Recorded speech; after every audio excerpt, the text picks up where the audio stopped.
Yeah, I'm keeping track on the waiting room to let people in as they come in. So hopefully they're all using the right link.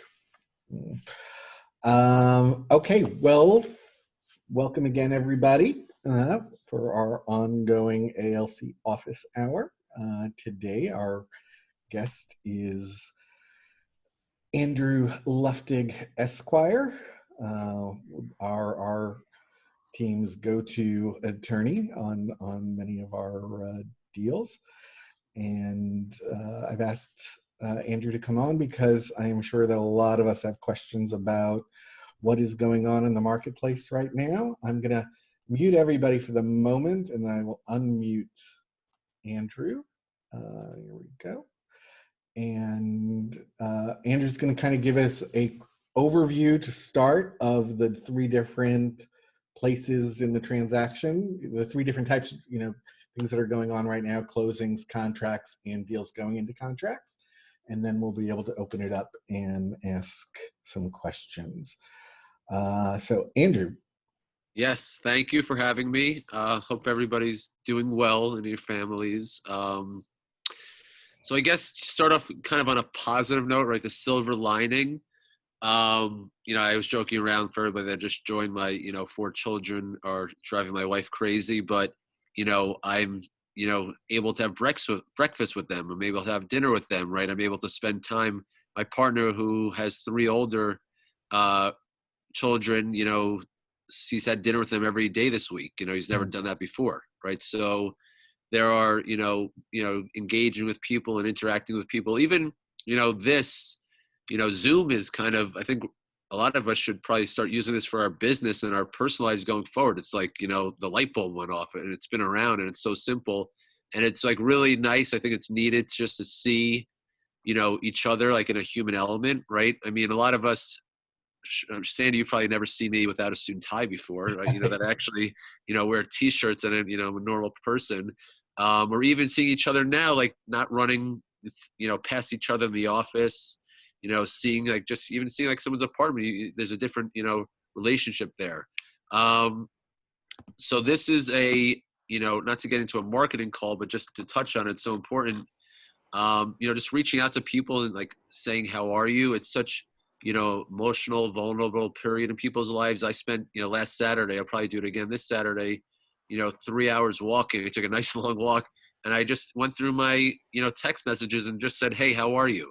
Like obviously friends, families, colleagues, brokers who of course, our business is, kind of ties in. So I'm very friendly with a lot of brokers, and some conversations ended after, one or two text messages. Some are still going. So, for you, number one, you have to be careful, right? I don't know if you heard the AG reg where you can't cold call. So as a broker, do not, and listen, you want to plant a lot of seeds. You want to, touch base with people, even doing a FaceTime or Zoom with a client or a friend or a colleague is such a different element. I think people are really receptive to that now. So, now's the time to plant the seeds. Like if you think you're, going to sit tight and then, when they open, the city or the state, and they announce, hey, it's opening in 2 weeks, then you kind of scramble around to, it's not going to work because, that's not the way relationships work, right? That's not the way you build, confidence. And, you're, as a professional, you are the doctor, you are the lawyer. And people want to hear from you. People want to talk to you. People want to know how you are, right? They like you as a person. They spend time with you. So, you know, there's definitely, ways you can help, yourself and your business now while, being home, looking at your website, looking at your marketing materials, just like basic stuff, which we always procrastinate, right? We never have time to do because we're too busy doing deals. Now's the time. And I believe, before this all came about, I've been practicing for 15 years. Our business was twofold. The bankers were twice as busy as they've ever been, even more. So I think once this all ends, there's a lot of pent up demand, a lot of, in our city, everybody knows New York City is more resilient than anywhere else in the world. I think activity is going to happen very quickly once like the floodgates open. I'm pretty confident with that. Rates will continue to be low. So getting into the world we are right now, closings. We are closing deals. Fortunately, we have capacity, we have a team, and just big picture for all of you I haven't, dealt with personally. Obviously, we represent buyers and sellers. We also represent pretty much every major lender in town that you deal with or you refer.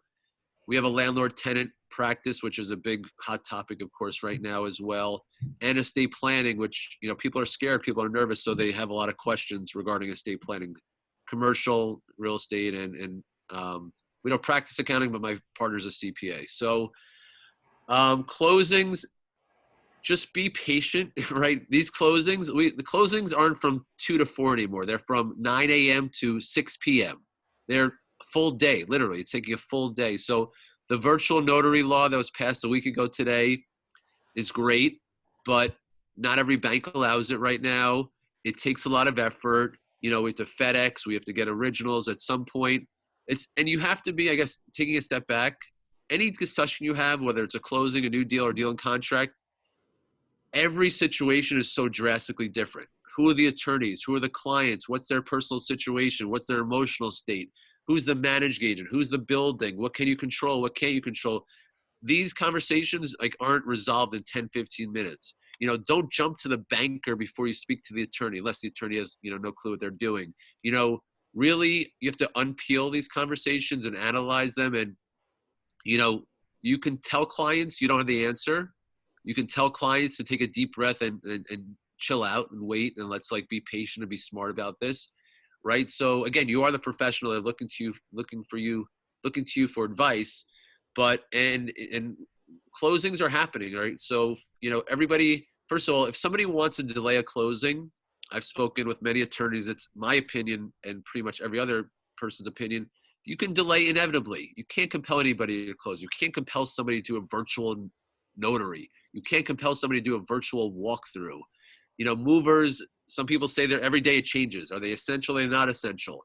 You can't compel somebody to, hire a mover. Some buildings aren't even allowing it. Some buildings say, listen, you can close, but you can't move in. But you listen, once you own it, you can move in. You just can't move in with a mover. You can move in with an air mattress, but who wants to do that?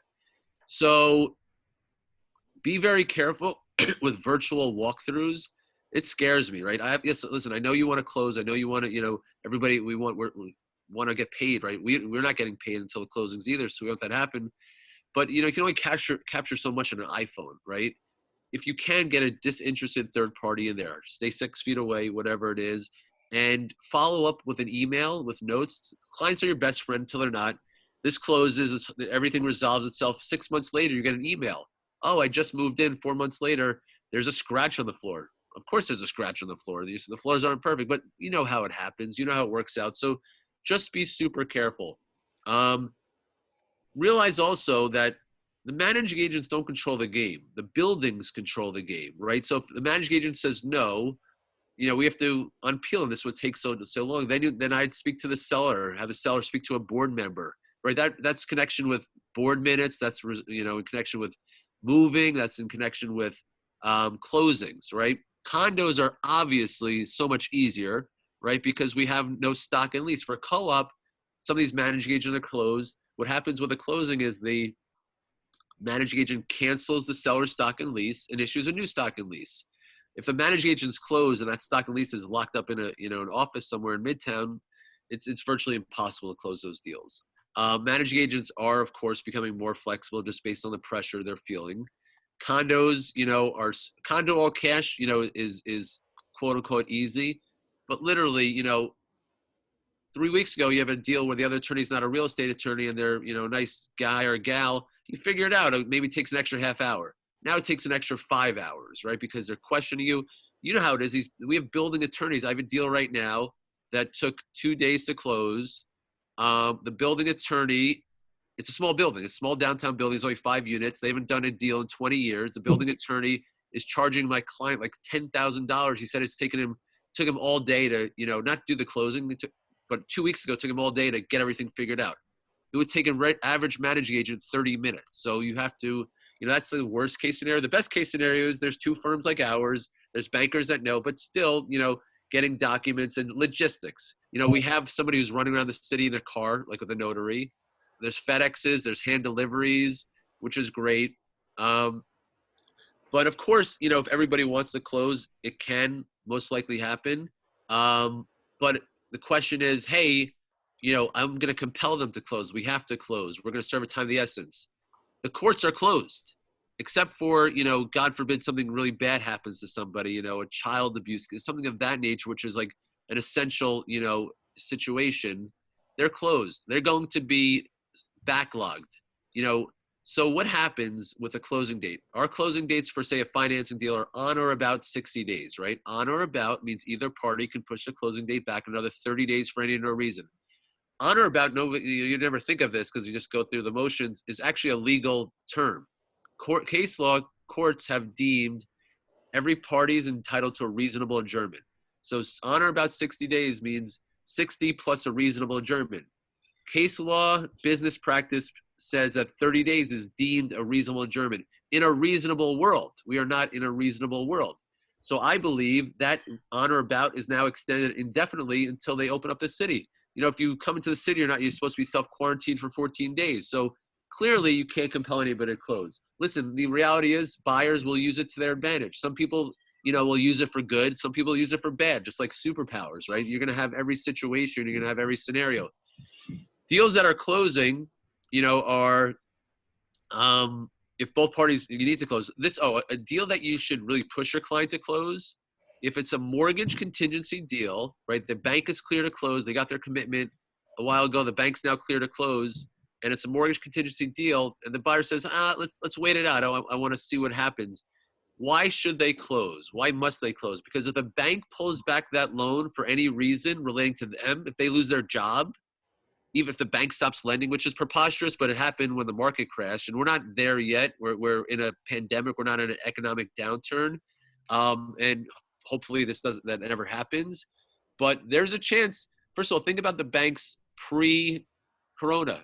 They were never busier in their life. Their capacity, they actually stopped giving loans eventually because they just can't handle it. Now we're all working from home. We know that we're not as efficient. We know that printing and just simple stuff becomes more difficult. So not to don't go running to your banker, but there's If I could just jump in there, Yeah. I can tell you that nationally, I'm hearing from other KW agents around the country, there actually have been a couple of banks that have frozen funding at this point. Yeah. Listen, they're going to do the right thing. They're going to extend rate locks. They're going to do the right thing. But there's, if things get bad, banks, they have, for banks, financing is not their profit center, right? They make money from, deposits. So they obviously, it'll be, all the bad issues that we've dealt with, in 2008. But that's the last thing they want to do. But it's what's the risk? 0 out of 10? I don't know. Is it a 1 or 2? It's not 0. There's definitely a little bit of risk. So it's all relative. So the main idea though is somebody has a commitment. If they're at all worried about their employment or job, they should close because it could be 6 months before we close. And now between today and closing, they are not protected if they lose their job. So this is a pre-corona contract, right? Pre-corona contracts say if you lose, once you get a commitment letter, so you sign the contract, you usually have 30 days to get a commitment letter, right? If you have a mortgage contingency, if you don't get your your loan commitment for any reason, you're protected, whether it relates to you or the building. Pre-corona, which most of these deals obviously are, once you have a contract, or once you have a commitment, between commitment and closing, it is normal, as in 99% of your deals, that if the buyer loses their job, doesn't have proof of assets, doesn't get that gift letter, something happens, they take the quote-unquote risk on their own financials. A normal deal pre-corona, if the bank doesn't fund the loan because of a building, the buyer does not take the risk on that. But the buildings aren't going under. The buildings are fine. We can talk, well, just to kind of jump ahead for a second, contracts now that we're negotiating, we are fortunately getting new deals. It's obviously the volume's down significantly. We are demanding, and it's reasonable, it's not like we're overlowering or being aggressive, full funding, just so you understand the concept. So we get a commitment letter on a new deal. And just so you know, commitment letters always have conditions. The conditions relate to the building or the borrower themselves. So we want protection from not up until the commitment, but up until the closing. We want funding language. If the bank doesn't fund the loan for any reason, whether it relates to the building, the borrower personally or the lender, we want the ability to cancel the deal. So just as far as anybody have questions about closings, you know, we're seeing, we're talking about, a great tool, which may be a good tool based on the scenario, post-possession agreements, right? Right. So say we want to close, the seller wants to close, the buyer wants to close, just because they don't want to have the headache. The seller can certainly stay there, but you should still do a walkthrough. You still have to do a walkthrough before the closing and another walkthrough once the post-possession is done. However, post-possession can be an issue if the buyer's financing and it's a primary residence loan. Why? Because the banks only allow 60 days post-possession. So if it's more than that and the bank knows about it, it's no good. Banks may be willing to extend this period of time, right, for obvious reasons. So definitely make the inquiries. It is a default of your mortgage if you know, don't move in within a certain period of time, or not necessarily don't move in, but if somebody's occupying it and you're getting money. So we have a separate agreement. It's a post-possession, protecting the buyer, giving the seller a definite time they have to leave. But it creates maybe, you know, for some deals, it'll create some help. The deals we're seeing negotiated are the deals where the buyer says, listen, I don't need to close. The seller wants to close, right, because they're ready to close and they don't want to deal with the uncertainty. So the buyer then has leverage. The buyer says, listen, I can close today or I can close in 6 months.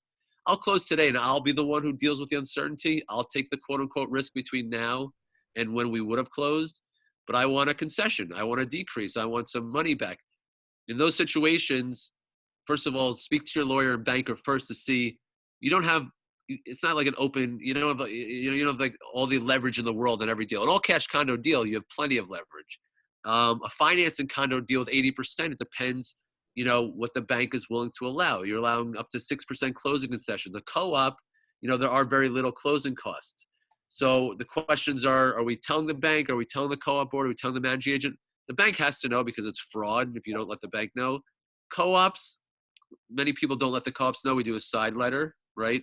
Co-op values will obviously or most likely hold. You know, people love and hate co-ops. The issue we were dealing with pre-corona, I had so many deals with side letters, you know, credits, concessions with co-ops because the co-ops, you know, it's worth $1 million, but they want 1.2 and they don't care. They don't, Upper West Side, Upper East Side, they're going to keep their values. So same thing with here, you know, the deals that are happening are under $1 million, where like say a $700,000 deal where, listen, if things get worse, how much, and the market is 700, you can't sell 700 for 600, the co-op won't allow it, right? Most co-ops. So those are the deals that are happening. Those are the deals that are in closing. Any If I closing questions? I have a Let me interject here for a second. 1 second. Maria, before you go in there, a couple of things I just wanted to say to that. We're seeing with Pinnacle, right, who needs to get a bunch of the units that we have in contract right now closed. They are doing exactly what you're saying. They're offering extra concessions. We're doing 6 months common charges credit enough because they figure that some people won't be able to move in right away and all that sort of stuff. Right. At the same time, we're also seeing some buyers getting a little on the greedy side, I would say, Yeah, where for sure. they're insisting on renegotiating things that are just a little bit beyond the pale, and it becomes, you know, a lot more of a struggle with those sort of things. For contracts that were signed pre this, that don't have the COVID language or anything like that, I mean, there's still a limit to what the buyers can insist on. The owners can still insist on closing under the terms. They just might not be able to They do just it have right to away. wait. They just have to be patient. Right. Yeah. So, yeah, there's a huge misconception. First of all, none of these contracts have force majeure provisions, right? A force majeure is an act of God giving a buyer a way to cancel a deal or either party. None of these contracts have those. So a buyer to think that they can simply, you know, renegotiate because they can or walk away from the deal, get their money back, they're 100% wrong. We have to give them reasonable expectations. Yes, they can delay. Yes, they can make things difficult. But what's the reality? So some sellers, listen, again, that's why every situation is different. Some sellers will say, listen, you know, I'm not reducing the price. This is a contract. I'll wait because I can wait. Some sellers will say, I can't wait. I'm happy to reduce the price. I get it. You know, let's make a deal. what I wanted to say, so important. How can a seller, if the buyer's not ready to close, you have to be careful renegotiating, right? Why? Because you renegotiate now, they're not ready to close, and they retrade 3 months down the line, right? So be careful with, it's got to be the right time. You have to be strategic about it. You had a question, Maria?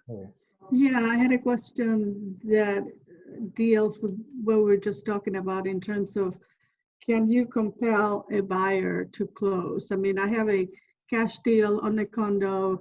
The issue is the buyer is 82 years old. So she said, hey, I'm not equipped to do something via the internet, and I'm 82 years old. I don't want to go out. So how does this play out? Say we're past the closing date, right? So the seller will serve a time of the essence letter to the buyer. The buyer's attorney, and they have to give 30 days notice, by the way, if you're past the closing date. The buyer's attorney simply rejects it. They say, we're not closing, you can't release the money. The seller would have to bring an action in court to sue them for the deposit. Right. There's no court. You can't go to court right now. So the reality is things get delayed or things get negotiated, right? So that situation, your client, the buyer, you could explain that maybe, I don't know if she wants, she's home. I don't know if there's anybody that can come, all cash kind of deal that can definitely close if you have the right she's involved. By herself. She's 82 years old. Yeah, but so technically, from maybe for her, but you can say, hey, listen, we may be able to renegotiate if we're able to. Are you comfortable having a mobile notary come to your home? If she doesn't want anybody in her home, she doesn't want to be involved. She doesn't want the attorneys. Then it's a non-starter. The doctor have said no because she has. So that situation's tough, and nobody. To answer your original question, she can't be compelled to close. I can't imagine. Nobody's even threatened to serve time of the essence yet. I had one kind of quasi threat. And the attorney called me and apologized for, he basically said, I apologize for what I'm going to say, because the client's the client, right? The client controls. Right. So he said, what's your reasoning for not closing? I said, turn on the TV. What do you be very careful. Also, people have thrown around prepossession. Prepossession, Sandy knows us, Casey knows us. We don't over-lawyer things. Prepossession is the most dangerous thing ever. Right. The seller has no incentive, right? The buyer moves in. They don't like the faucet. They don't like this. They don't like that. Oh, we're not closing. We're going to make your life. So I know it's for new development, it's different. For new development, they're going to do their walkthrough. They have to agree to take everything as is. The sponsors have, a bit more control. For resale, most buildings won't allow it anyway, but just be careful. New development's different, but on that, related to that, are you seeing an increase in the requests for escrow to be held post-closing because they can't do walkthroughs or because that's also a very dangerous proposition. How can you hold escrow? If I was the buyer and I can't do a walkthrough, the seller says, oh, don't worry, I'll hold escrow. I'd require a significant amount, right? What happens if that means no one's been in the apartment, right? Or the seller's moved out. Most likely no one's been in the apartment. You have to unfortunately think the worst case scenario. You're buying an $800,000 apartment. There's a flood, there's a fire, the mover's moved out and, put a hole in the wall. Like what's enough? If no one's in the apartment, a tree falls in the middle of the forest, does anyone hear it? If no one's in the apartment, who knows what the damage is? Right? That's where we have had supers do walkthroughs, right? We've had, sometimes they're not letting people from another building, a neighbor do a walkthrough if the apartment's vacant. But again, if you're arranging it, you're not there, write an email. Don't be shy. Like, I know you want to get the deal done, but you also don't want to lose your commission 2 months down the line. I've done a few post-possession. It's my understanding there's no standard, no normal 1%. Yeah, so I mean, a rule of thumb, it also depends on, the two ideas. There's how much you're holding in escrow in case the apartment's damaged, right? There's also how much is the seller paying to stay there. My, general thought, if it's a short-term post-possession, a few weeks, it's normal to pay the, carrying charges, right? The per diem, common charges, and interest on the mortgage. But if they're staying there for a month or 2 months or 3 months, I believe it's reasonable to pay the fair market value, rental value, right? Because usually the per diem, if you add it up and multiply it by 30, it's less than the fair market rental value. As far as how much we hold in escrow, the idea is you're holding money in escrow in case they destroy the place or damage the place. Usually it could be, you know, for $1 million deal, you know, 10,000, 15,000. If it's, you know, $2-3 million deal, 25,000. Also, the agreement should say the exposure is not limited to that money, right? And a big idea with post-possession, which is a little difficult in today's world, you need to have a period where the seller leaves. It can't be forever, and it can't be undetermined. So maybe you do, you know, 6 months with the option to leave early, because after that 6 months, there needs to be incentive for the seller to leave. There has to be penalties. There's usually like $500, $750 a day penalties to incentivize them to leave, so they don't, you know, play games and massage that they're there for a year. You actually don't want to create a landlord-tenant relationship. You just, it's a predetermined amount. Give a power of attorney. Yeah, but even the power of attorney, somebody has to, you know, get the original of that. Right. So Let's switch to a little bit about the deals that are going into contract now. yeah, so we spoke about the funding language. That's a huge part of this, right? The next one, which Sandy alluded to, the COVID paragraph, the Corona paragraph, which all these new deals have. So a normal deal takes, you know, from 1 year in contract, the financing deal takes about 90 days, right? Co-op, condo, board approval, financing. The idea is if this deal takes twice as long, 6 months, we're still in an issue, right? So does the buyer have the ability to cancel a deal if this doesn't close within 6 months? It's not unreasonable. And the time frame can be negotiated, but the norm we're seeing is 6 months. If this deal takes, you know, the contract's not going to be signed for another week or two. And if we don't close 6 months after that, is that, you know, fair to cancel a deal? On every new development deal, we have that, right? We have a drop dead date because the building's not going to be ready for 6 months.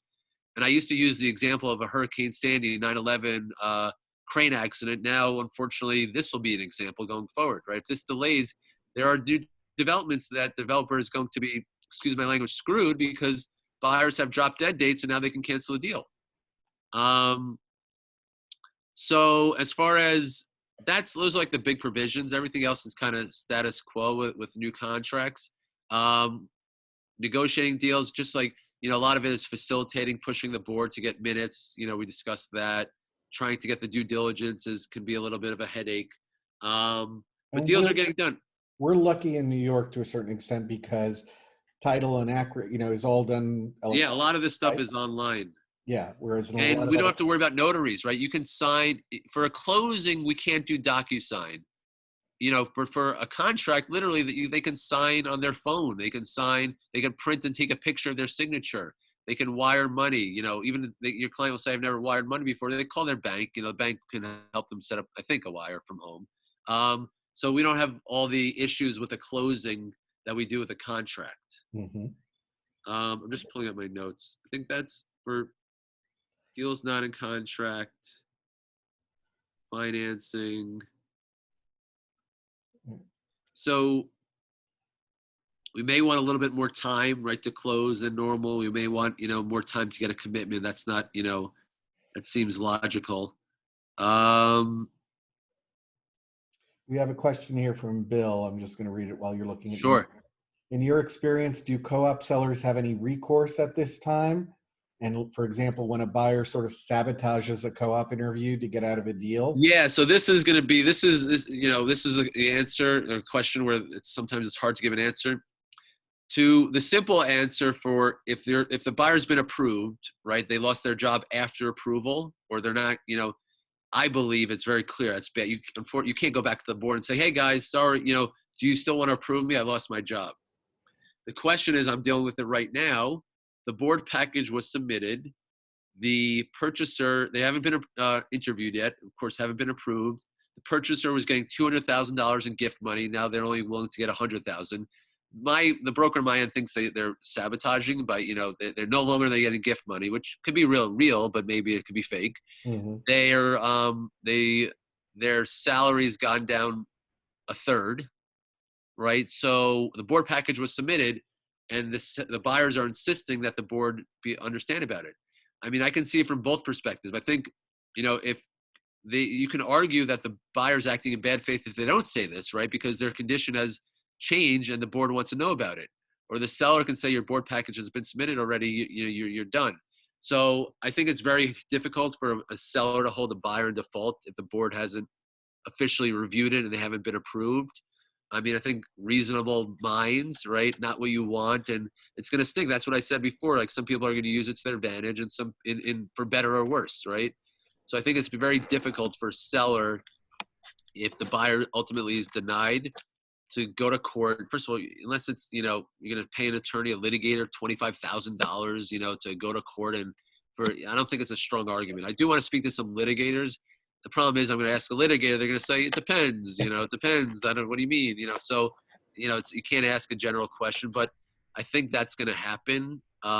Buildings may go back and deny people themselves, right? They proved you, and even without, they may ask for updated financials. We had somebody who's being super cute. The seller we think was kind of controlled the board. They weren't on the board, but initially the building asked for a guarantor. So with co-ops, it has to be unconditional consent, meaning the co-op can only approve or deny you. If they ask for a guarantor, a co-signer, the buyer can say no and I want my money back. So, and they said it, but they didn't say it. They wouldn't put it, they put it in writing, but they said, we're not sure if we really want it. I said, before we do the interview, like, what's going on here? We need to have a clear answer.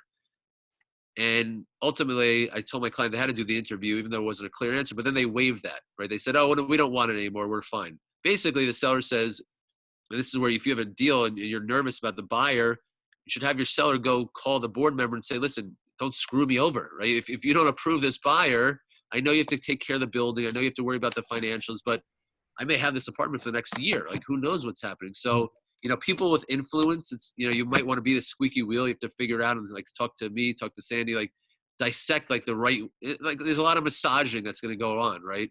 So you have to figure out the right people to push. I just read an email from a client that's writing an email to the board. The board came back and asked for this same, it happened twice, I guess. And just today it happened. So she wrote an email. I said, listen, I don't know your relationship with the board. Reading this, it's like well said, but it's obnoxiously aggressive, right? So I don't know, like, if this is the right, position to take right now. So that's going to be. That's where the broker can really play their part and earn their money, is in managing the expectations. I mean, I know Casey is spectacular at basically taking those kind of things and then saying to them, hey, maybe we should say it this way instead. And also, you have to understand, co-op board members are people like me and you. Mm-hmm. And some people that are not so sophisticated, some people that are too sophisticated. It's like you have to really figure it out and take the time to analyze, like, who are the players, what's going on, what's their concern. Half the time they're not reviewing the financials correctly. Like, that better than I do, right? So it's, you have to, you may go to them and say, hey, obviously everything that's going on, we just want to, lay this out for you. If you have questions, this is the scenario. Or if everything's solid, like, hey, reaffirm that everything's solid. It's hard because interviews, you're not supposed to, again, you guys know better than me, talk about, is it bad faith if a co-op doesn't ask you about your employment, but your salary went down a third? Is it bad faith to introduce that? The co-op in today's world should ask that, right? They should ask, hey, how's your employment? What's going on? Salary, this and that. That seems like a basic question, but if they don't ask it, is it bad faith? Right. I will tell folks again, I've said earlier this week, Shift, the book, read Shift Tactic 12, I believe, which is bulletproofing your transaction. Right. And that's a lot of what you're talking about here, is make sure as an agent, you're touching base with all the different parts of the puzzle here to just make sure that you can protect as much as possible and ensure that there isn't miscommunication. And that's like in a normal deal. So the top brokers in our city, the top brokers are obsessive. They they trust me, they refer deals, but they drive me nuts, right? So if I was you in a normal environment, every day, whenever you get to the office or you sit down at your desk, you should analyze every deal you have, even in a normal environment. What am I doing? What's the attorney doing? What's the brother broker doing? What's everybody's role? What do I need to do? In today's environment, you might be doing that 5 times a day. You might be like talking to people, and it's a triage. It sounds awful to use that word, but that's what we're dealing with, right? I've had, not it's just an example of what, just to give you guys an analogy, I've been on the phone for the last 2 weeks for 12 to 15 hours a day, like nonstop. And it's calmed down a little bit, but I was getting phone calls every 30 seconds. So it's like, this is people, everybody, and it's different situations, different things. Some people just want to talk. Some people, are really nervous. So, hopefully you have a lot of these phone calls, probably not, obviously, and don't feel bad if you don't have any, but the deals you have, and I guess it's not fair to say 5 times a day, because sometimes, it's, you gotta figure out how to deal it, right? Sometimes it's okay to, not talk about with the client for a week because they need just a little break and need not to worry about it. But you should know the parties involved. You should know who the players are. You should know if there's a board, does the seller have a connection? Have they lived in the building for a while? There's always an angle. There's always somebody that has some sort of connection. Right. So Maria, I'll answer your question in a second, but before I do, Andrew, of the deals that you are seeing, the new deals that are coming through, which Yep. like I said, there are still some, but not as many. What can you draw any conclusions of the type of deals you're seeing? Are they more investors? Are they more bottom feeders? Yeah, What sort of stuff? they're under the average. Like the average in our city is what, 1.5. They're under 1 million for the most part. Although I just got a deal sheet for, I'll tell you right now. But I have a house in the Bronx. We just got a deal for. This is Upper West Side Co-op for 2.4, which is shocking, right? The other deals, no new development right now. Let's see, I can't pull that up, but yeah, they're average purchase price deals. Some condo, some co-op. That's the beauty of our city.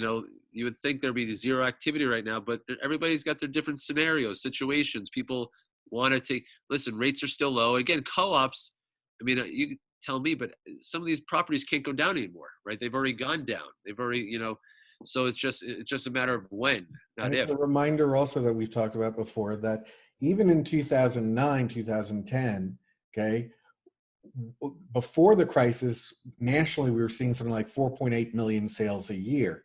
Even at the height of the the crisis, it was still 4 million deals a year were happening. Right. So it's not that it goes I down think to zero. it's funny. At first, my mind has changed, and these conversations week by week, day by day have changed. I guess the term "the new norm" is like used a lot now. So think about it. If you're home and you really wanted to buy, and you're watching the news for better or worse, and things could get worse, but we know they're going to get worse, but eventually it's going to be okay. That you're looking, you have all the time in the world, you're looking at apartments, people may get comfortable to buy, right? Things, and I do think the second the world opens, that the floodgates are going to open, with transactions. I'm very confident in that. And that is a good segue to Maria's question, where she was asking me if I thought condo prices will go up when things normalize. Obviously, no crystal ball here, but my guess is, and what I've been telling everybody is, I think exactly what Andrew's saying. The first month or two after things normalize, we'll actually see a huge surge. I think that there's going to be so much built up pressure in the system that the second, both the psychological relief and all the other stuff that goes along with it, you're going to see a flood of people going out there and buying. And we may actually see a return to bidding wars and above ask, stuff to a limited degree. My guess is after that, once you start seeing a lot more inventory come to market, we'll be back in more of a buyer's shifted market, because it's going to take a while to absorb all the inventory that's going to be put out there at that point. But that's still all a guess. Yeah. That's why you have to just stay top of mind, right? And just connect with people and communicate with people, because you don't know. Everybody has their own thoughts. Some people are, are into it. Some people aren't. You have an estate question. Mm-hmm. A living trust has ended and the property inside left to an individual. Can the property be put in an LLC run by? Okay, email me, and I'm going to loop in fortunately, I have an attorney in my office who specializes in estate planning. I'll email Sandy with a kind of a handout for all of this. And I'm also in the notes putting my cell phone number, although actually I'm using my office line in the basement, but I'll give both numbers. And if you have landlord-tenant questions, email me also. We can loop that in. Maybe we'll do something for landlord-tenant in the future. Any other questions? Nothing so far. I mean, that was great. That was a ton of a fire hose of information. Yeah, for yeah. us, I and think we greatly- covered pretty much all of it. Yeah. All right, good. I'm around in my basement. If you have questions, call me. Weekends are fine, and we'll talk soon. Terrific. All right. Thank you so much. Thank you. Bye. Bye. Thank you.